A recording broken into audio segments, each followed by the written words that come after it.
You might think smartphones have peaked. Better cameras, brighter screens, faster chips? How much more can they really do? Well, what if I told you that the Pixel 10 is about to pull off something we haven't seen since the iPhone changed everything in 2007?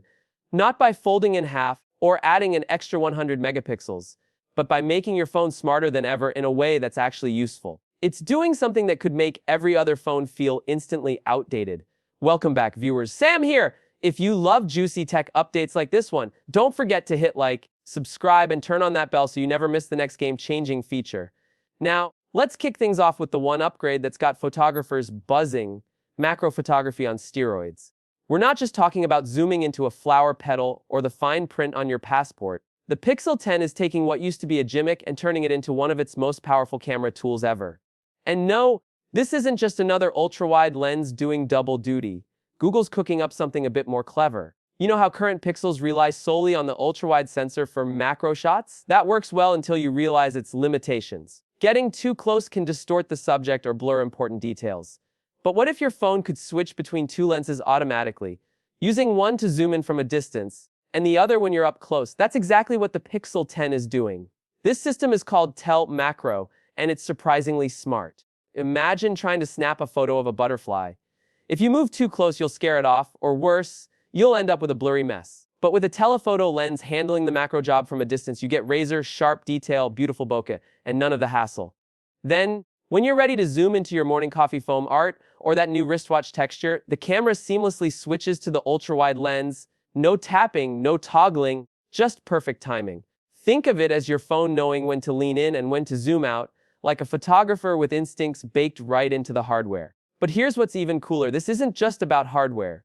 Behind the scenes, Google's leveraging its brand new Tensor G5 chip, fully designed in-house for the first time, to make sure every camera decision happens instantly, intelligently, and with zero delay. This chip isn't just faster, it's smarter. It's what makes the real magic possible, like choosing between lenses in real time or boosting photo detail with AI enhancements, without draining your battery. And here's where things start to get wild. Because the Pixel 10 isn't just about better photos, it's about a whole new kind of intelligence. Say hello to Pixel Sense, the feature that could change everything. Unlike chatbots or assistants you have to talk to, Pixel Sense is ambient, passive, and always aware of your context. You don't launch it, you don't even know it's running. But you'll feel it when your phone pulls up your boarding pass mid-conversation, or reminds you of that concert you read about hours ago when you're texting a friend. It's like your phone develops a sixth sense. And it's scary good. This goes far beyond anything Siri or Bixby ever promised. Pixel Sense learns how you interact, connects the dots across your messages, maps, calendar, and Gmail, and acts like an invisible assistant who's always one step ahead. Best part, it does all of this right on your device. No sending your private data to the cloud. So what's the catch? Honestly, just one: it has to work flawlessly. Because if it gets things wrong, reminds you of the wrong date, misreads a message, or shows up when you don't need it, the magic fades fast.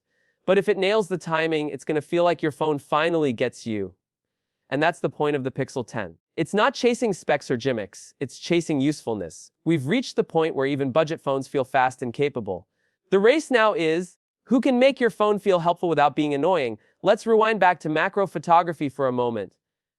Because this isn't just a spec sheet feature. It's something users will actually feel and use. You'll notice it when you take a photo of a ring, a bug, or even the texture of your favorite jeans. You'll feel it when that blurry close-up from your old phone suddenly looks crisp, colorful, and cinematic on the Pixel 10. And here's the kicker. This new Tel Macro system isn't just a Google invention. It's inspired by earlier experiments from Samsung, OnePlus, and Oppo. But Google is the one taking it mainstream with smarter switching and tighter software integration. It's not about who did it first, it's about who does it better. So as the Pixel 10 release inches closer, expected around August 28th, keep an eye on the fine details. Because this phone isn't just about flash and flare, it's about subtle, smart upgrades that quietly improve how you live with your phone every single day. And trust me, the surprises don't stop here.